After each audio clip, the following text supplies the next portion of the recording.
दोस्तों आपको यहाँ पर कुछ तस्वीरें दिख रही होंगी जो कि ली गई है आपकी NCERT की कक्षा तीसरी की पुस्तक गणित का जादू के पाठ 3 से। इन तस्वीरों पर आधारित हमसे कुछ सवाल पूछे गए हैं, तो चलिए उन सवालों का जवाब ढूंढने की हम कोशिश करते हैं। सबसे पहले देखिए, यहाँ पर एक ट्रेन मौजूद है और हमसे पूछा गया है कि एक ट्रेन के डिब्बे में 132 लोग हैं, दूसरे डिब्बे में 29 लोग हैं, दोनों डिब्बों में कुल मिलाकर कितने लोग हैं। अगर हमें कुल लोग निकालने हैं पहले और दूसरे डिब्बे में, तो हम कैसे निकालेंगे। यह ट्रेन जो है, इसमें शुरू के 2 डिब्बों में कितने लोग हैं ये हमें बताना है। तो हम पहले डिब्बे में जितने लोग हैं उसे अगर जोड़ दें दूसरे डिब्बे के लोगों से तो हमें उत्तर मिल जाएगा।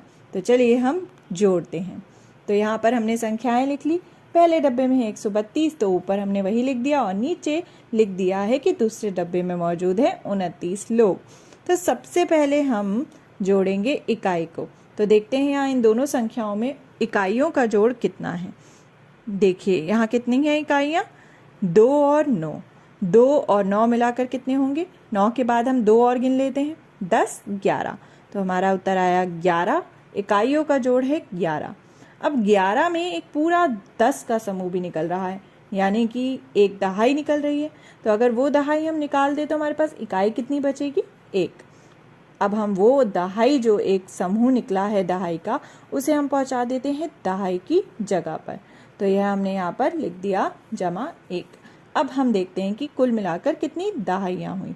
अगर हम ध्यान से देखें दहाइयों को, तो पहली संख्या में है 3 और दूसरी में है 2, तो 3 और 2 हुए 5। लेकिन इकाइयों को जोड़ने पर एक और दहाई हमें मिली थी, तो 5 में वो एक दहाई और जोड़ दे तो हमें कुल मिलाकर मिलेंगी 6 दहाई।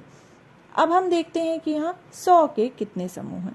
100 के समूह अगर हम देखें तो सिर्फ और सिर्फ पहली संख्या में ही है, जो कि है 1। तो हमारा उत्तर क्या होगा, कितना है कुल 100 के समूहों की संख्या, वो है 1। तो हमें उत्तर मालूम पड़ चुका है। दोनों डिब्बों में कुल मिलाकर 161 लोग हैं। There are 161 people in both the compartments। अब देखिए यहाँ पर एक और तस्वीर है और हमसे पूछा गया है कि शानू को 38 पत्थर मिले, करीम को 44 पत्थर मिले, दोनों के पास कुल मिलाकर कितने पत्थर हैं। तो चलिए हम जानते हैं। अगर हम दोनों के पत्थरों को जोड़ दें एक साथ तो हमें उत्तर मिल जाएगा। तो यहाँ हमने लिख लिया है तालिका में कि इकाई कितनी है, दहाई कितनी है और 100 के समूह कितने हैं। तो सबसे पहले हम देखते हैं इकाई। अगर हम ध्यान से देखें इकाइयों को, तो उनका जोड़ कितना है, 8 और 4।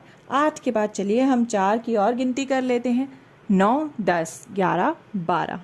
तो अब इस 12 में, इस जोड़ में एक समूह तो पूरा 10 का निकल रहा है, एक दहाई निकल रही है। अगर एक दहाई हम निकाल दें तो कितनी इकाई बचेगी, 2। और हम उस एक दहाई को जो यहाँ से निकल रही है पहुँचा देते हैं दहाई वाली जगह पर, +1। अब हम देखते हैं कि यहाँ कुल मिलाकर कितनी दहाइयाँ हैं। तो पहली संख्या में है 3 और दूसरी में 4, तो 3 और 4 होते हैं 7। लेकिन एक दहाई हमें मिली थी इकाइयों को जोड़ने पर, तो अगर साथ में हम एक और जोड़ देंगे तो कुल मिला के कितनी दहाइयाँ होंगी, कुल मिला के होंगी 8 दहाई। अब देखिए यहाँ पर क्या 100 का कोई समूह मौजूद है। दोनों ही संख्याओं में 100 का समूह नहीं है, केवल दहाई और इकाई है। तो हमें हमारा उत्तर मिल चुका है। उन्हें कुल 82 पत्थर मिले। They got 82 pebbles in total। तो दोस्तों हमने क्या किया, यहाँ हमने संख्याओं को जोड़ा, हमने ऐड किया नंबर्स को और अपना आंसर पता लगाया कि कुल मिलाकर किसके पास कितनी चीज़ें हैं।